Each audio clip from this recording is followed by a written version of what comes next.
Outlast is another one of those games that have quite the legacy on YouTube. Together with Amnesia, this game scared the piss out of YouTube kids all over the world. Nobody can forget the iconic camcorder with the night vision. Set in Mount Massive Asylum, you're put face to face with the absolute extent of human depravity. You play as Miles Upshur, who gets an email from a whistleblower that works at a company called Murkoff. This is the company that owns the asylum. It doesn't go too deep, but it tells you that Murkoff is exploiting the inmates through human experimentation. They're hurting people for money. You must enter the asylum to uncover the truth about what Murkoff is up to. But that truth turns out to be way darker than anyone expected. Outlast was the debut title for the studio Red Barrels. Even though the studio only consisted of 10 members at the time, these developers had very impressive resumes from various AAA studios like Ubisoft. People would get their first look at the game during E3 2013 through a showcase demo. Already here it gathered quite the reputation, being dubbed most likely to make you faint. On September 4th, 2013, the game was released. The game had a fairly positive reception. Players really liked how helpless you feel throughout the game. No weapon, no skill. You're just a simple reporter with a camcorder. Now that I've talked a bit about that, let's have a look at the game ourselves. As the game starts, you're driving down a dirt road in the dark while listening to the radio. Eventually, Mount Massive Asylum comes into view. It's a big Gothic building that menacingly pierces the gloomy night. As you get closer, the radio goes to static. You enter the checkpoint area where you get ready to report. Here you can read the whistleblower's email. You also get the camcorder. This is your main tool throughout the game. You can zoom with it, and of course it has night vision, making it the only way of seeing in the dark. By recording events you can get Miles' personal notes, but the camcorder needs batteries. It works fine without it, but if your battery is empty, you can't use the night vision to full effect. You start with 2, but can carry a total of 10. As you leave the car, you can hear sounds in the distance.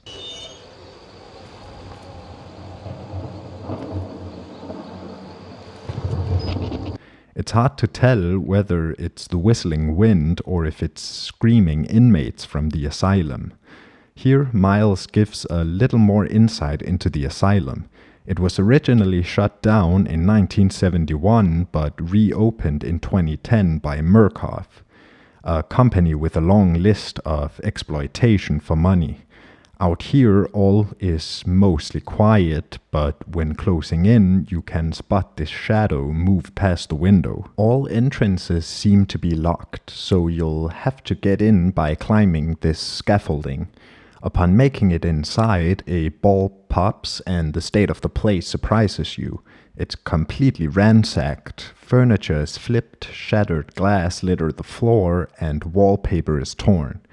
As you enter the hallway, bullet holes are also visible on the walls. All the while, the environment feels choking. Outside it was nice and open, but in here it's full of tight corridors and locked doors. In the next room over, you get jump scared by static. As you move further down the hall, darker details begin to show as you see blood smeared across the walls. In one of the offices, you find a document from something called Project Walrider. It speaks of a patient named Billy who has been able to achieve complete lucid states when sleeping with the help of something called the morphogenic engine. In a post-treatment interview, Billy asks about a lawsuit that his mother has against Murkoff, which alarms the staff since there's no way he could know about it. They suspect a mole, but Billy claims that he found it in the dreams of a man named Richard Traeger. Right now, none of this makes any sense. What is the morphogenic engine and who is Richard Traeger? To progress, you need to get into this vent. You'll be crawling through a few during your time with this game. Despite their claustrophobic nature, they're one of the only things in the game that ensures safety. You see this patient running around panicking before you enter the second floor of the main hall. Out here, you see another patient run. When you open this door, you get jump scared again by this decapitated body. In here, you see mutilated bodies hanging and severed heads set out like a display. Soon after, you encounter this heavily armored SWAT guy who's impaled on this stick. He's still alive. He tells you that the variants have broken out and butchered the guards at Murkoff. He says your only choice when confronting them is to run and hide. Now it becomes very apparent how much danger you've put yourself in by coming here. Miles decides he's seen enough and he must get out. You can unlock the main doors from a security room. Another thing I want to bring up here is how gory this game is. It's almost funny how far this game takes this extremely graphic imagery. As you continue, you need to squeeze through here, and that's when you see Chris Walker for the first time. More on him later. Right now, he just throws you through the glass and onto the floor below. You wake up to calm humming and a man standing over you. This is Father Martin. He was a patient here and now sees himself as a priest and prophet. As a matter of fact, the shadow moving past the window in the very beginning has been confirmed to be Father Martin. He calls you an apostle and tells you to guard your life. He seems to be friendly to you. You get back up and take in the bloodbath. Here you get your first real level, the administration block. The first thing that hits you is the silence. No growling monsters, no screaming or scary music. Only the sound of phones echoing through the dead hall. On this desk, you can find a document detailing the Murkoff Hardline Securities, or MHS's seizure of all facilities in the asylum due to catastrophic security failure. After going through the call center and into this utility office, you'll find a document on Chris Walker. He's the big super strong dude that threw you through the window a bit ago. He's a veteran from Iraq and Afghanistan who was put in psychiatric care due to PTSD. He eventually got a job at Murkoff as a security specialist. Even back then, he exhibited very childlike behavior and was referred to as strong fat by his colleagues. Eventually, it was discovered that he had murdered various other employees by ripping their heads off. That's when he got sent to Mount Massive Asylum. Here he started to self-mutilate, which is what led to the very monstrous appearance he has now. The morphogenic engine seemed to enhance this and as well as his aggression. His reason for self-mutilation is because he says it allows for a truer version of himself. Chris Walker is basically this game's mascot.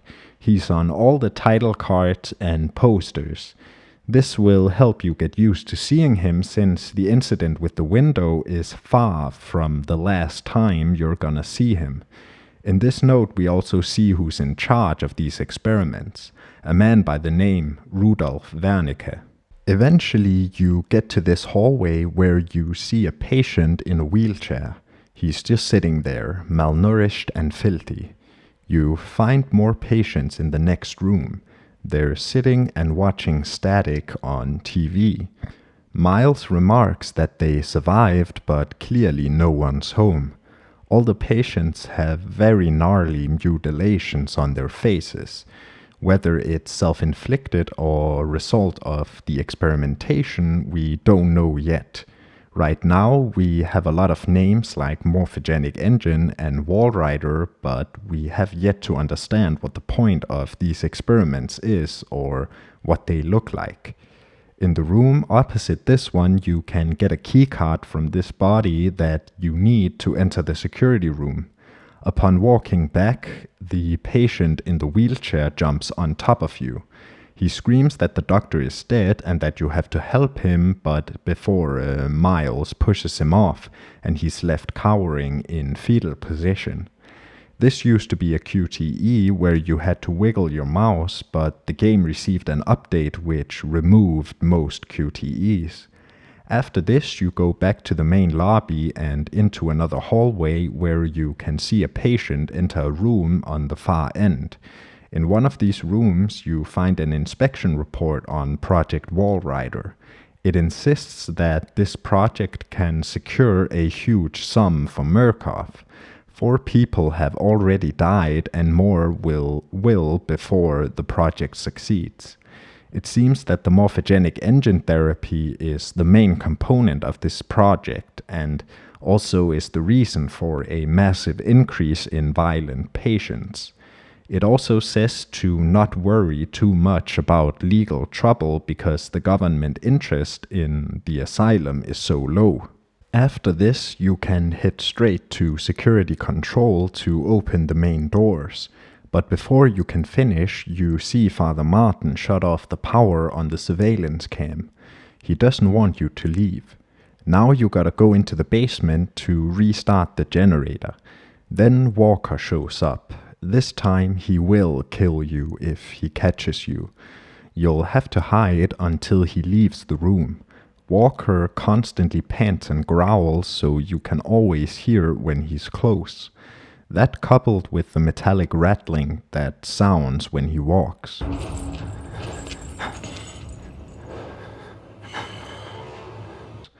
You get to the basement. It's flooded. Down here you find a document from 1954 that details an MK Ultra experiment. Here they used hypnosis to make a patient kill someone without question. They succeeded. After this, you enter the generator room. Here you can turn it back on, but to do that you need to turn on 2 gas pumps and the main breaker. While you do that, you'll have to deal with 2 variants. Variants are patients that were turned violent through the morphogenic therapy. The area is set up so that you have to navigate 3 smaller corridors to find an objective in each. The really cool part about this is the water in the main generator room. You cannot quietly navigate this area. If a variant is nearby, they will hear you walk through the water. The panel where you turn it on is also the only illuminated part of this room, so you just stand under the light surrounded by darkness. After turning on the generator, the variants chase you out of the basement. You make your way back up to the security control room. However, this time, as you're about to unlock the doors, Father Martin sneaks up behind you and sedates you. He says you can't leave because you haven't witnessed what Martin wants you to see. Then he shows you this video where these SWAT dudes get torn to pieces by an invisible entity that he identifies as the Walrider. Not only that, but he speaks of the Walrider like it's a god. We have yet to find out how the atrocities at this asylum serves the existence of this thing. Martin tells you to accept the gospel and that the truth is the only way out, which kinda aligns with why Miles came to begin with, to expose the Murkoff Corporation. Then you pass out. With this, the first level is over. This level does a great job at setting up the mystery of what happened here. It's also not quite high intensity yet. You're being eased in. You come to in a small cell covered in blood writings from Father Martin. He brought Miles further into the asylum to show him something about the Walrider. This Dr. Wernicke is behind what went wrong here, but he's been dead for 10 years. A variant lets you out of the cell. This feels way different than the administration block. The administration was silent and only showed small glimmers of what was going on. You could feel the asylum's eyes on you. Here the level is very populated. None of these guys are a threat to you, they just kinda walk around and do whatever. Some are shouting weird shit across the block while others just bash their heads on support beams. The small windows of the cells are also the tools for various jump scares. Pretty soon after leaving the cell, you meet the naked twins. These two guys are single-handedly responsible for Red Barrel's impressive dick-to-game ratio. They speak very calmly and casual, but what they say make it very clear that they intend to make you suffer greatly and eat you. After that, you are to walk among the variants. Here you get a much better look at how disfigured they are as a result of what's going on here. You squeeze through a wall and climb up into a hallway. Here you're an unlucky witness to a variant having a little too much fun with a corpse. He calls you sick for watching. After seeing this, Miles remarks that dying becomes a more favorable outcome for this endeavor the further he goes. You make it back into the cell block where you creep across this ledge to the other side. Here you find "Follow the blood" written on the wall. So that's what you're gonna do now. You go through a decontamination chamber which leads to this stairwell. On top you find more writing telling you to go down the drain, so you jump into this hole. Down here you can find this guy in a cage who describes the experiments as rituals rather than anything scientific. When you walk to the opposite side of this hallway, you get to this reception area where you can hear a variant beat someone to death. You can walk right past him to the security room, where you meet another variant who gives chase. After dealing with him, you can unlock another decontamination chamber so that you can continue along the blood trail. After running from another variant, you'll have made it to the next area. Here you meet the naked twins again, who decides that they'll hunt you down now. They don't do anything other than stand there in this part though. You creep along the outside of the windows and climb back up again on the other side of the gate. As you enter another cell block, you see Chris Walker rip someone's head off. Here you can take this key card that you can use to enter the showers. In here, rain starts falling as lightning begins to strike, briefly illuminating the room. As you walk along this catwalk, you suddenly see a figure emerge from the dark. It's one of the twins, and the other is closing in behind you. You hop out the window to evade them. First they're surprised that you vanished, then they proceed to talk about more fun ways to kill you. After making it to the other side, you can exit the showers again. You find a document in this room with some bloodied restraint chairs. It's Dr. Wernicke's death certificate. Here we can see that he was born in 1918 in Germany and came to the US shortly after World War II. He died of heart failure due to age. You continue to another control room where you need to unlock another decontamination chamber. However, right as you do it, Chris Walker walks right in and begins breaking the glass. You get up into this vent and make your way to the chamber, but it's on fire, and as you reach it, it blows you out of a window and sends you falling to a pile of gore below. You need to get to another set of showers from here. But Chris Walker isn't done, as he arrives shortly after you. You make it out of the room by squeezing through this gap and going under these beds. This hallway leads you to another cell block, where you meet this dude in a straitjacket that keeps following you. He's harmless, but the way he follows you is still so menacing. In one of the cells, you can find a eulogy for Wernicke. It states that he was a successful scientist who emigrated to the US in 1949. His work in Germany during the Holocaust is shrouded in mystery, though. In 2003, he came out of retirement to work with Murkoff.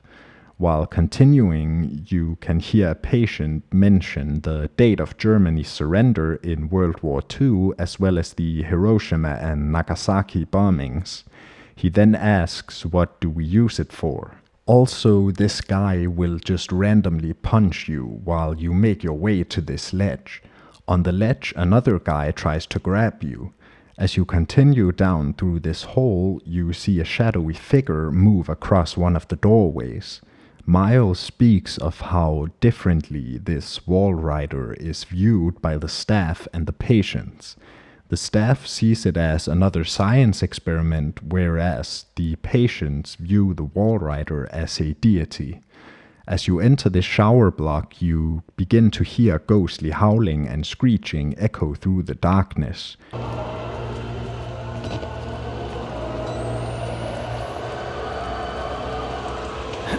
After this, you go down into the sewers where this level ends. The intensity is really brought up here. You have quite a few encounters with various enemies throughout this whole level. You also begin to understand the wall rider a bit better. It seems to be an entity that was summoned or created by the experiments. The game also takes a more hellish atmosphere with the tightly packed areas and excessive amounts of gore. It's also worth mentioning that it almost feels like the building itself is getting more agitated. In the sewers, the walls really start to close in. Down here, the shadowy mist returns briefly. You need to find another way out. By this broken ladder, you can find an excerpt from Father Martin's writings. He speaks of the wall rider, calling it a real god. Then he says that Murkoff's willingness to keep the wall rider a secret is a sin too great for any punishment. As you move further through the quiet, misty sewers, you find this flooded ladder. You need to turn 2 valves to drain it. Then Chris Walker shows up again. This part has a very similar build to the basement in the first level. You have to find the valves by navigating the maze-like corridors and evading the monster. This time, every path has a stream of water, and walking in it will make quite a bit of noise. Eventually, you can climb down the ladder. Down here, it's completely dark. When you climb back up, you can hear the variants get torn to pieces. You spot Father Martin, but upon seeing you, he runs off. Then you meet this guy who talks to you quite casually. He tells you that Wernicke was dead before he even started working for Murkoff. What experiments does a dead doctor perform on the living, is his question. Then you can climb down here where the water is flowing with red. The female ward is closed off, so you'll have to find another way up to the male ward. You follow the tunnel until you get to this catwalk above water. It's completely dark. Shortly after that, you get to one of the scariest moments in the game. You end up having to cross this whole room of knee-high water. Even with night vision, you can only see that far ahead. Eventually, Chris Walker catches up to you. Now you have to walk through the water in the dark, hoping he won't hear you. You find this catwalk that leads to a ladder. Now you're just below the male ward. You walk through the cramped walkways of the sewers until you get back out into the tunnels where you find the stairs leading up to the ward. Here, the sewers chapter concludes. This level is really more gameplay oriented rather than story or lore focused. The game is making damn sure that you know that no matter how far you run, Chris Walker is always just a few steps behind. Upon ascending from the sewers, you learn to push these cabinets that can be in front of doors or, in this case, vents. You come out to see this guy in a chair in an empty room. Pretty soon after, you get to this door that is blocked and someone is pounding on it. You can go through, and after a short walk, you end up in this hospital wing. You can hear gasping and groaning from the closed curtains. You overhear a man trying to stay awake because Wernicke is in his dreams. In here, you find a document from a Rick Traeger. Traeger writes about losing a patient. He says he's very new to being a doctor and now he knows that humans can't live without their kidneys. He's basically figuring out how to doctor through trial and error, with complete disregard for the people he's working on. He also mentions a Billy who had something to do with Project Walrider going wrong. To leave this room, you have to climb through this vent. When you plop down on the other side, the music suddenly picks up, and it doesn't take long for you to realize that you are being pursued by a whole group of variants. You're made to scale objects, quickly clear the paths as the relentless pursuers close in. Eventually you get to this dumbwaiter where a friendly voice is heard, encouraging you to get in so he can save you. You do that, but when you get to the top, you see that this is not a friendly face. This is Rick Traeger, the guy who wrote the patient's report we read earlier. He knocks you out and ties you to this wheelchair. Traeger is without a doubt my favorite antagonist in this whole game. Like the rest in the asylum, he's a sadistic, murderous, and torturous maniac, but what sets him apart is his high-functioning demeanor. He's lucid and relatively grounded in reality instead of being entranced by delusions. He speaks clearly and coherently. It's theorized that he tricks his victims into his little lair by acting friendly, just like he just did to you. He stops right by this door where he's basically taunting you with freedom. He takes you past his other victims who have suffered greatly. One is begging to be killed and another is freaking out. It's clear that he does his own little medical experiments. Eventually, it's the end of the line. He puts you in this bathroom and takes your camera to record what he's doing. He says he's worried that Father Martin is a bit crazy and that it's rubbing off on you as he goes through his own tools. Traeger is very fascinated with money. Everything is about money. After his whole spiel about money and religion, he decides which weapon he'll use. They're these long, crooked, menacing shears. He doesn't hesitate and immediately cuts off 2 of your fingers. Then he takes his cart and leaves for a brief moment. In the meantime, Miles gets out of the restraints, throws up, and takes the camera. Just outside, you find this man tied down completely. He asks you to come closer. He explains that he's not a patient, but an executive like Traeger was. Traeger seems to have been put in the morphogenic engine where he was infected with Wernicke's nightmares. Then he insists that no one can control the nightmares. Then you have this really cool tense part where he gets increasingly agitated as Traeger comes closer. Nobody can find you. Then you must hide immediately. Here you see Traeger kill the guy. As Traeger sees you've escaped, he loses his cool. Now you have to evade Traeger in this room as you slowly creep out.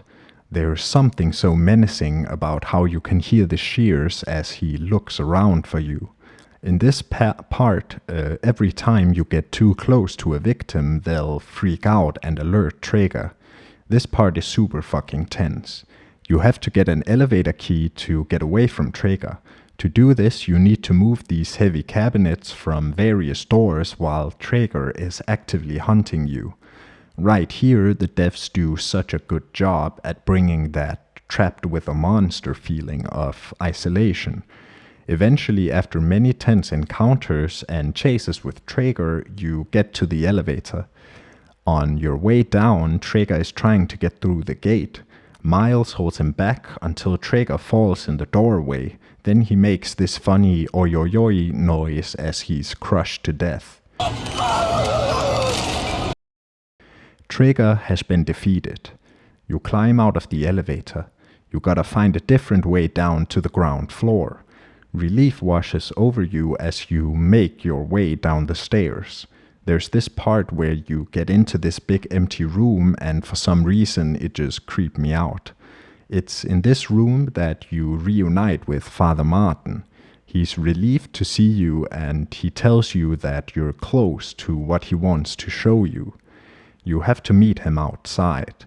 You move forward and you get to the cafeteria, which is completely in flames.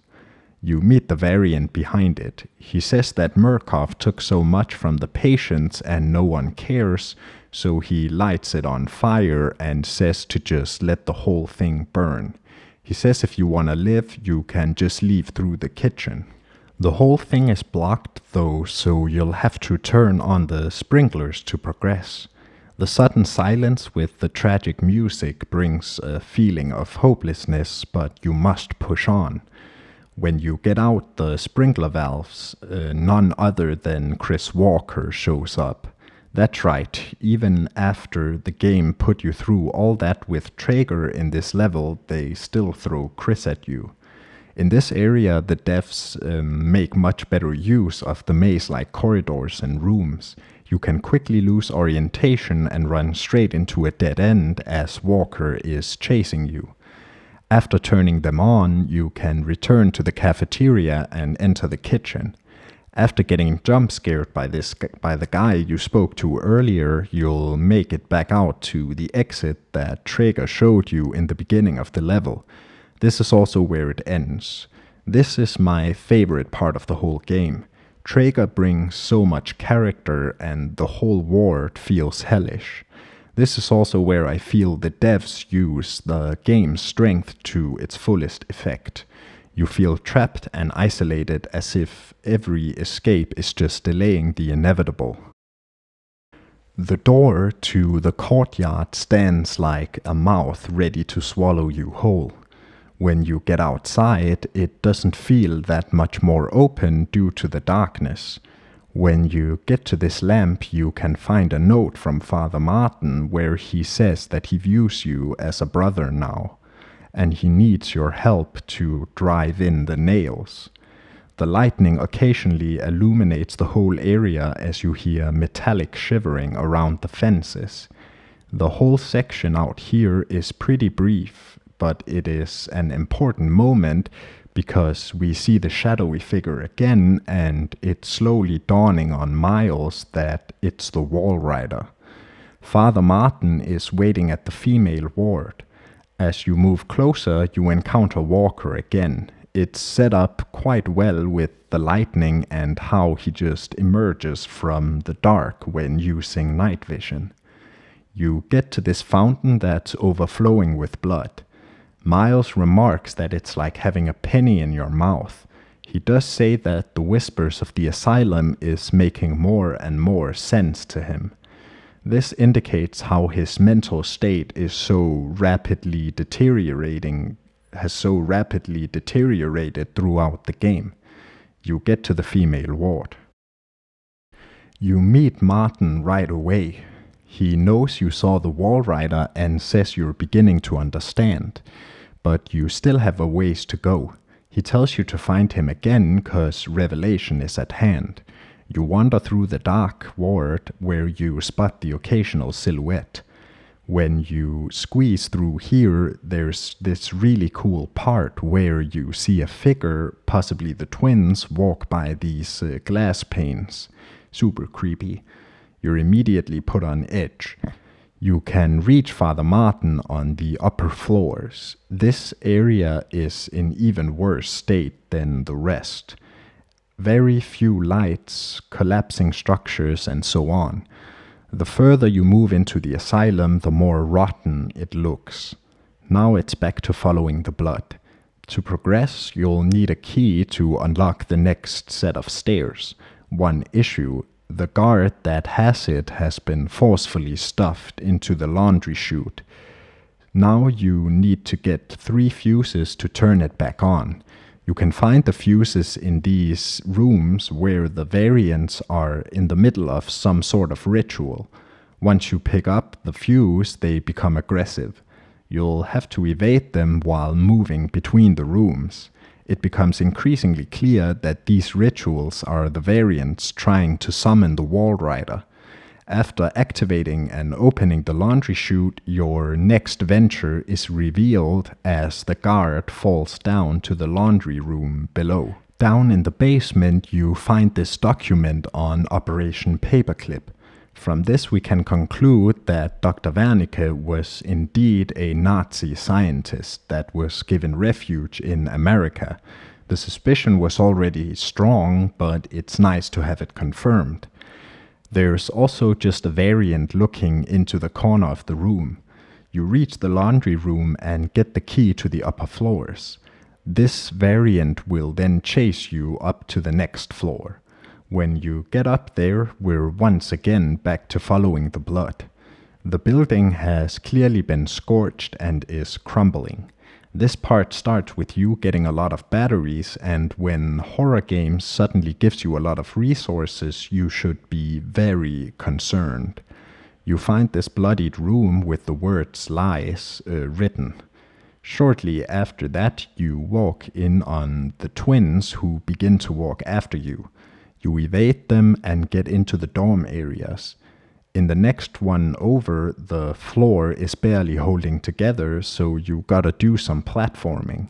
After jumping the last gap, the floor begins to collapse and your camcorder falls to the darkness below. To proceed, you'll need to get back down to retrieve it. The game has taken away the thing you've relied on to navigate the dark all this time. It's immediately noticed as you hear things in the dark. Eventually you go further down. You see shadows and a variant jumps out at you. After moving through this room with more variants going about their day, you get to where your camcorder fell. What happens here is probably the best scare in the whole game. The whole place is dark, but you hear various different sounds. These sounds are quite aggressive. When you look in the camera, it's cracked, and when you look to your left, you see 3 variants that have amassed right next to you. They chase you up the next floor. Eventually, you arrive back on the 3rd floor and can now continue. You have to go back to the administration block to find Father Martin. This variant lets you in. Eventually, you bump into Chris Walker again. Here I actually got super confused as to where to go, but I found my way into this vent. It leads right back to where the game started. Upon going to the stairwell, you meet this variant. He tells you that the key to the house of God is behind the light in the theater, and Martin wants you to see the movie. You make your way to the theater as this relaxing piano plays in the background. When you find the one playing the piano, you get a disapproving look and they walk off.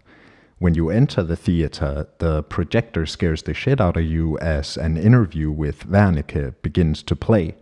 Here he talks about the lucid dream experiments that seem to be one of the main components that makes the Wall Rider. It all ties back to the morphogenic engine. Patients who are mad or in proximity to death are shown these visuals of surgical wounds and Rorschach patterns. This allows them to conjure the Wall Rider. Lucid dreaming seems to be how the Wall Rider is controlled. After everything Miles have been through, the visuals have an effect on him as well. He says it's like a buzzing in his bones. Shortly after leaving, a variant asks you to find and speak to Wernicke himself. When you get to the projector room, this variant slams the door on you and holds it shut. You can get in by shimmying between these 2 balconies. Here you find the door wide open, however. You take the key to the 3rd floor. However, of course, it's not just gonna be a simple walk back as Chris Walker shows up again. On the 3rd floor, this almost ethereal choir is heard, and you find a simple variant just staring out the window here. The music combined with how far we've gone brings a feeling of finality as you approach Father Martin. As you walk along this corridor, you can find various patients praying to static or nothing at all, further hammering in this finality.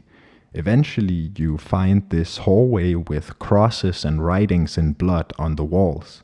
You're getting close. At the end, you find one variant with a candle. You hear someone groan inside. You pass the naked twins and find Father Martin tied to a cross with firewood beneath him. Here you can pick up an elevator key. He says that he will soon be free with the Walrider, and Miles must record his death and resurrection and spread the word of the Walrider. He says he's fixed the elevator and that it will take you to freedom. Then he is lit on fire and killed. Immediately after leaving the area, Chris Walker sees you and begins chasing you. After getting away, you take the elevator down. It briefly stops on the ground floor, but then it goes even further down to where Project Walrider took place. The underground lab is nothing like the rest. Everything is sterile and mechanical looking. There's still corpses and blood though. Miles writes a note to whoever finds his body where he says that the camera is full of evidence and everything is Murkoff's fault. You also find an excerpt from Frankenstein. Further into the lab, you can find an autopsy report on a Walrider patient. It describes another failure at creating a sentient swarm. The author also criticizes Wernicke's methods and calls him a senile Nazi. As you continue down the halls, the ghostly howling returns. Then you find this whiteboard that mathematically describes the morphogenic engine, a way of reprogramming the brain to have constant nightmares in hopes that they could somehow learn lucid dreaming.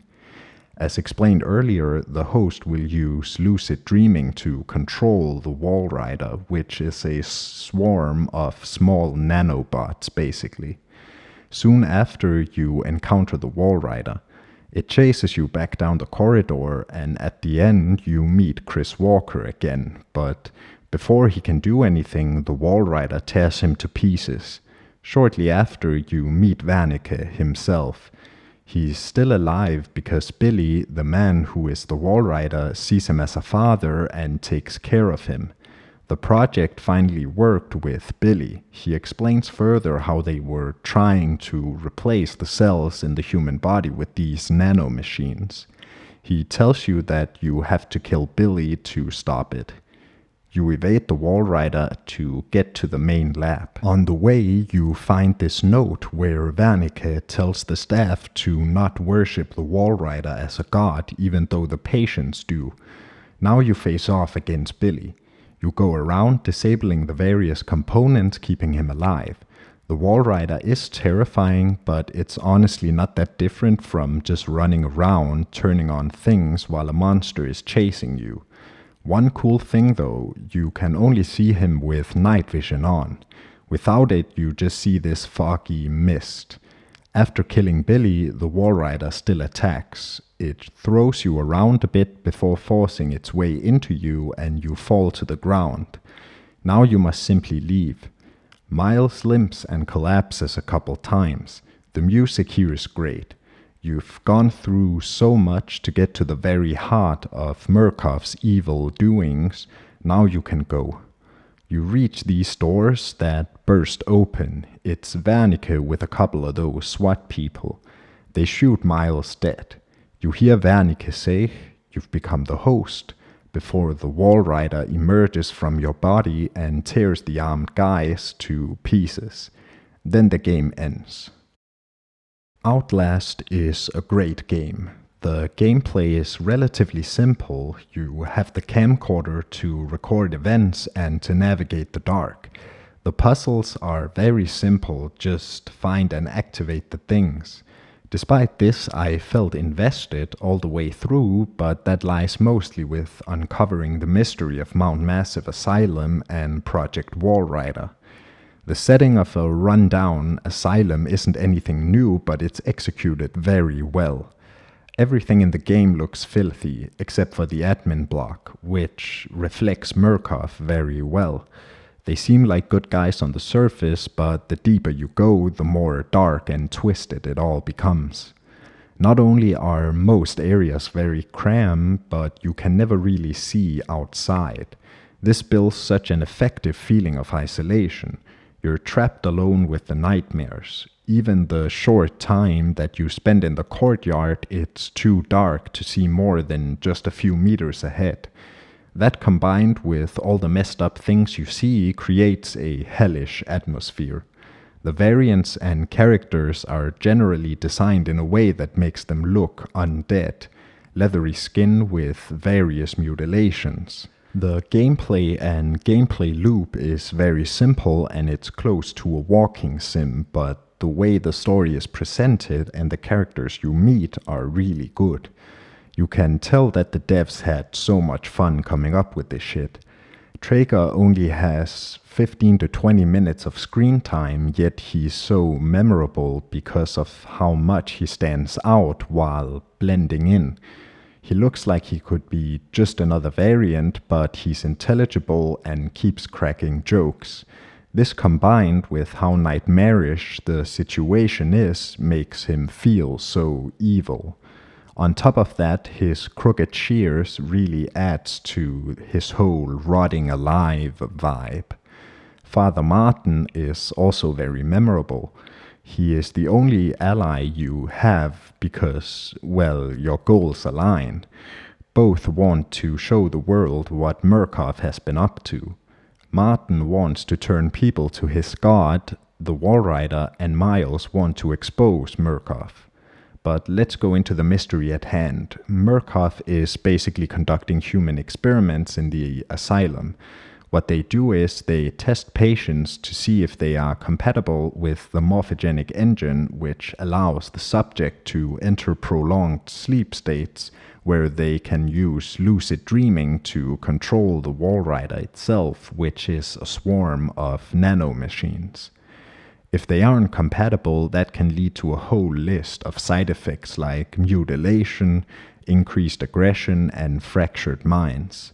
They finally achieve it with Billy, but things go sideways as he proceeds to butcher the lab and go on a rampage through the asylum while letting out various dangerous patients that proceed to do the same. Some time before that is when a whistleblower in the company writes the email to Miles, which then brings him to the asylum. What happens at the end is that after Billy's death, the Walrider clings to the nearest living host, which is Miles. That's when he's shot and the Walrider leaves his body. The game also manages to put you through some very tense moments. One that sticks out in my mind is in the sewers towards the end of the level, where you go into a dark but fairly big room with knee-high water, and Walker shows up. It's completely dark and you have to listen for the splashing before or find his eyes in the infrared light through the camcorder. It's really well done. Then, of course, the whole section with Traeger. In that part, you'll end up having to lure him to the opposite end of the hallway so that you have enough time to move the heavy cabinets and leave through the door. Your heart is just racing the whole time. That combined with how destroyed his victims are, it feels like you stumbled into the devil's own lair. Another part I want to bring up is Martin's sacrifice right before you go down into the lab. You know, him setting himself on fire. Thinking about all these moments, I realize how well the game is paced. You have a constant build-up through the game. Things get more and more tense, more and more gruesome the further you go. It has some spikes that feel well placed, and at the end you can feel the finale coming, and it's awesome. On May 6th, 2014, new Outlast content dropped, a DLC titled Whistleblower. Here we take control of a man named Waylon Park, also known as the Whistleblower. He's the guy that wrote to Miles. He's been working as a software engineer for Murkoff, where he's seen some really messed up stuff. We take Miles' path in reverse, going from the chaotic heart of the asylum out to the dead quiet exterior. After Waylon is exposed as the whistleblower, he is forced into the experiments, and upon breaking out, he steals a camcorder to record everything himself. It starts with you waking up in this room with a chair and some screens. These guys come and strap you to a chair. One of them tells Waylon to open his eyes, and he doesn't have to wake up, but his eyes must be open. He slaps you and then proceeds to lick your face while making this weird moaning sound. You're immediately uncomfortable within the first minute of starting this DLC. The guy is told that Billy Hope has made a lateral ascension, which means that he's taken control of the Wall Rider. This worries the staff though. Then you're made to watch those morphogenic visuals that we saw in the theater in the main game. The purpose of this is to put a subject in the right state of mind to go into the morphogenic engine. It's basically psychological torture. Then you go back 2 hours. Waylon is typing out the email to Miles, but he's interrupted right after sending. You're needed at the engine. You walk through the lab and into the control room. You activate the engine as they bring in a patient named Eddie Gloskin. He begs you to stop the engine, but is eventually put into one of those bubble containers. You get a view of his face as the engine begins tearing in his skin and his mind. Now you're done and can return to your laptop. However, upon return, you meet Murkoff's EVP, Jeremy Blair. You've been detected. The guards throw you to the floor. Jeremy is astounded that someone as well educated in software engineering as Waylon would think he could get away with it. He then calls it crazy and says Waylon must be committed. He's then forced into the morphogenic engine program. That's how he ends up in the therapy room. You're watching these Rorschach visuals until the power suddenly goes out and you're free. As you're struggling to get up, you see the Wall Rider kill your neighbor.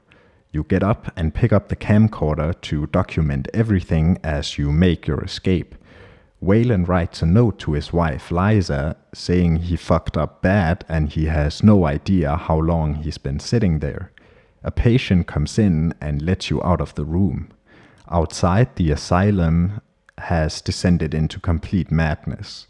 You watch these two guys butcher one of the doctors. The Wall Rider is rampaging and patients are running in fear. Complete chaos. People are just getting murdered too. You walk in on the guys that killed the doctor. The main guy asks you to cut into the body with the knife to express yourself, because you shouldn't bottle things up. Upon refusal, he goes on a rant and asks you to leave. After leaving, this guy will jump scare the piss out of you and chases after you. You run past more violent scenes and then make it to this vent. Here you overhear some guards waiting for Murkoff's tactical guards to show up. They're the SWAT guys I was talking about while we were going through the main game. They speak of a shortwave radio in the prison. That's where you need to go.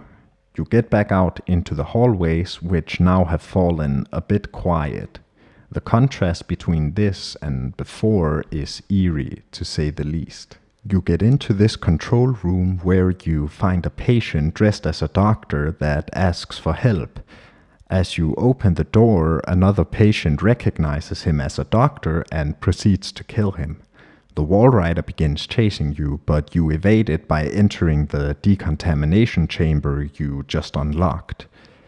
On the other side, the silence returns. you find an email from Jeremy Blair to the company's legal department where he asks for all info about what Liza Park is doing regarding suing. Liza seems to know what Waylon knows, so it looks like she's gonna take legal action after Waylon got committed. To progress from here, you'll have to climb up on these makeshift hallway thingies. You jump back down in a dark hallway with a light at the end. You begin to hear what sounds like a circular saw. You end up going around and get close to the sound. In this place, you can look between these obstacles to see a man sawing off pieces of a body and then eating it. This is Frank Manera, also known as the Cannibal. He has one goal in life, that is to eat people. That's it. Here he isn't really a threat, you just sneak around. Waylon then writes that Liza and their kids shouldn't ask to see his body as it will likely be mutilated beyond recognition.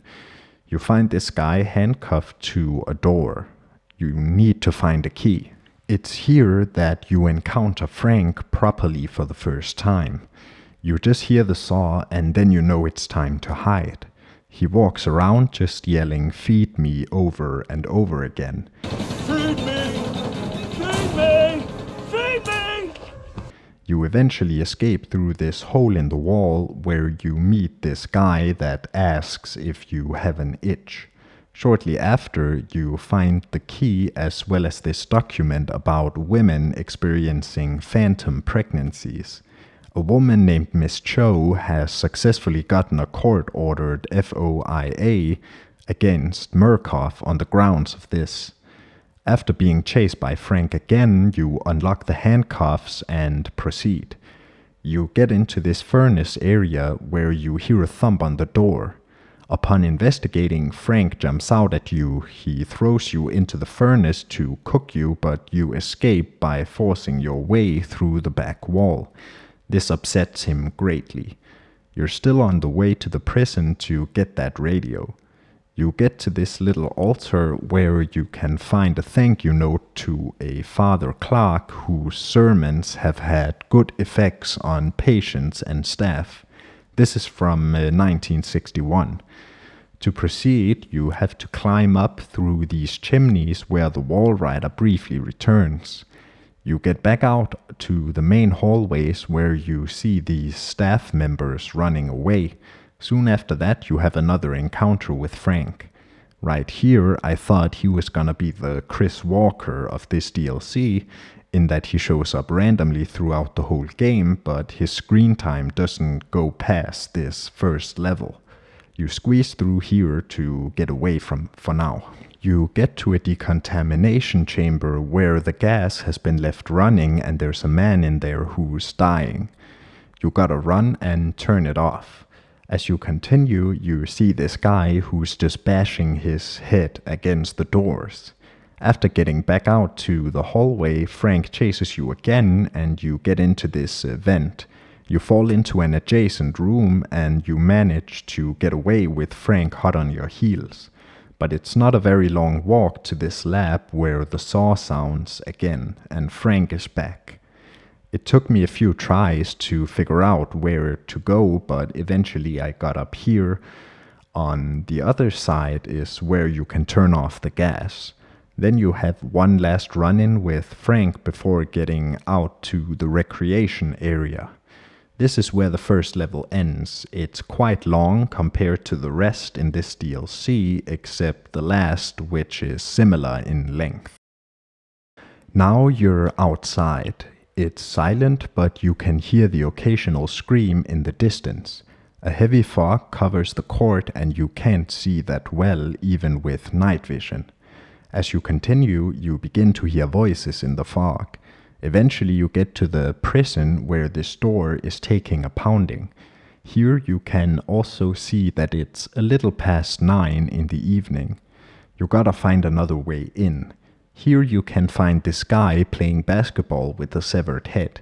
On the opposite side, you can get into this sewage thing that leads up to the prison's courtyard.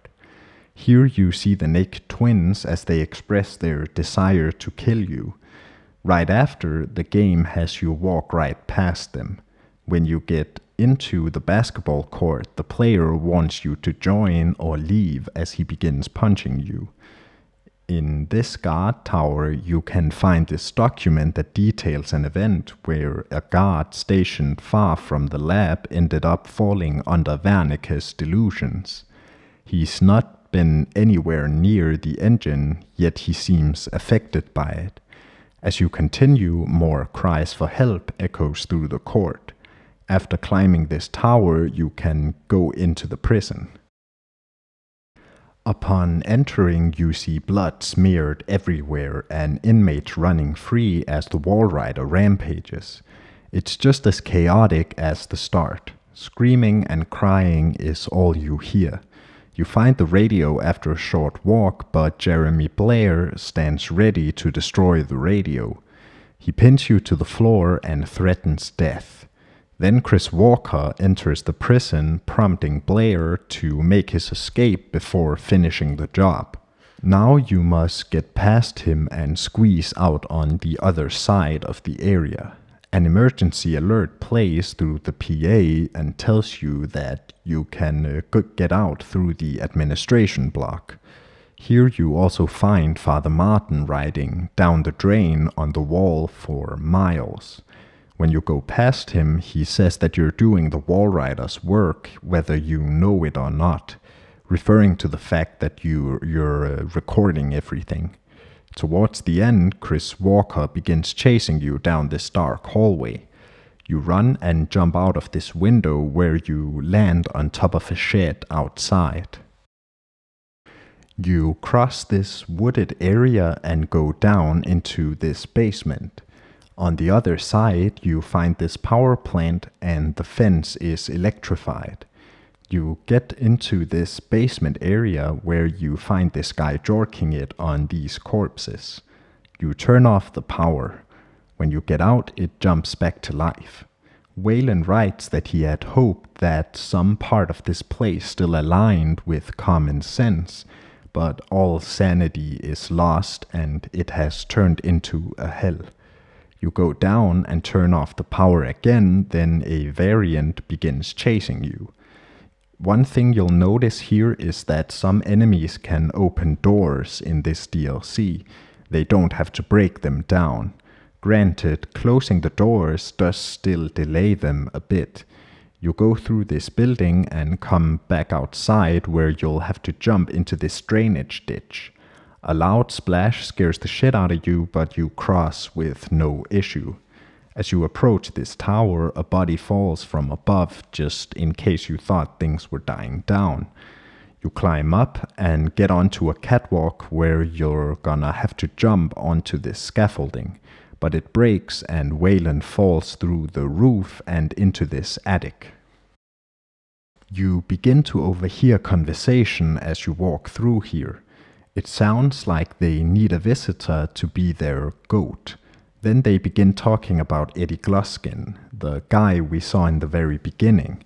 It sounds like he's been up to some very grotesque activities while we've been escaping the morphogenic engine. They also refer to him as the groom. While you're squeezing through here, a variant tells you to be quiet because if they catch you, they'll give you to the man downstairs, which he emphasizes is very bad. They're really building up Eddie Gluskin here by having this whole area dedicated to his reputation throughout the asylum. The next section is really cool. You move between all these shelves and wall gaps trying to stay out of sight. You can still hear the inmates as you make your way through. After jumping this wall, they spot you and say you're perfect for the groom. You get away from them and go downstairs. Down here, you hear I Want a Girl playing as you see this grotesque, graphic parody of childbirth. When you try this double door, you see him for the first time, Eddie Gluskin. First, he stares at you through the door, then he enters the area. Now you gotta get past him. Luckily, the level has many little shortcuts under tables and such, so it's pretty easy to get through here. He does follow you for a bit. When he spots you, he talks of how beautiful you are and that he wants you to have his baby. It's very apparent that he has some delusional obsession with marriage after being in the morphogenic engine. You fall onto this elevator where your leg is impaled. Gluskin leaves you to die. You easily get off on the next floor, but now you have a limp and you're slower than before. You continue trying to escape until you hide in this closet where Gluskin gets you. He begins dragging you away. He speaks of your wedding ceremony and says he'll make an honest woman out of you. He puts you in this room and knocks you out with some gas. You're out for 12 hours, and it's in these 12 hours that the main game happens. Miles shows up and goes through the asylum to the underground lab. As you come to, you see what he means by making a woman out of you. He's gonna steal your peener. You fade in and out of consciousness until you wake up tied to the table. He's gonna push you balls first onto this circular saw. You're saved last minute by this guy who tackles Eddie. Eddie begins chasing the attacker, giving you enough time to get dressed and get away. He does eventually return to get you, but you hop out this window and onto the courtyard. Eddie tells you to just go like the other ungrateful sluts. As you enter the main building, you see this room full of hanging corpses. It's a very grotesque image. Shortly after this, Eddie comes to the area. You creep silently along, and you find where Eddie has set up his ceremony. Here he walks in on you and gives chase. You escape into this vent and get into the kitchen. As you unlock the door to the admin block, Eddie takes you from behind. He's fed up with you running away, so he hangs you in the room with the bodies. You fight him as he does so, and he ends up launching himself up where he's impaled on these rods. He's dead now, hanging with his victims. Now you can walk to the exit. As you enter this hallway, you see the chapel burning from Martin's sacrifice. It's bathing everything in a dim orange. You bump into Murkoff Tactical, who has just discovered Traeger's body. One of the guys asks what kind of sick fuck would do this, which, knowing what Traeger had done, is quite the ignorant question. One of them also says he's seen enough dicks tonight for one lifetime, which is quite fun that the developers added that in, a bit of self-awareness. You find a document that details how Wernicke was kept alive despite his advanced age. He was nicknamed the Crypt Keeper to minimize suspicion from the outside.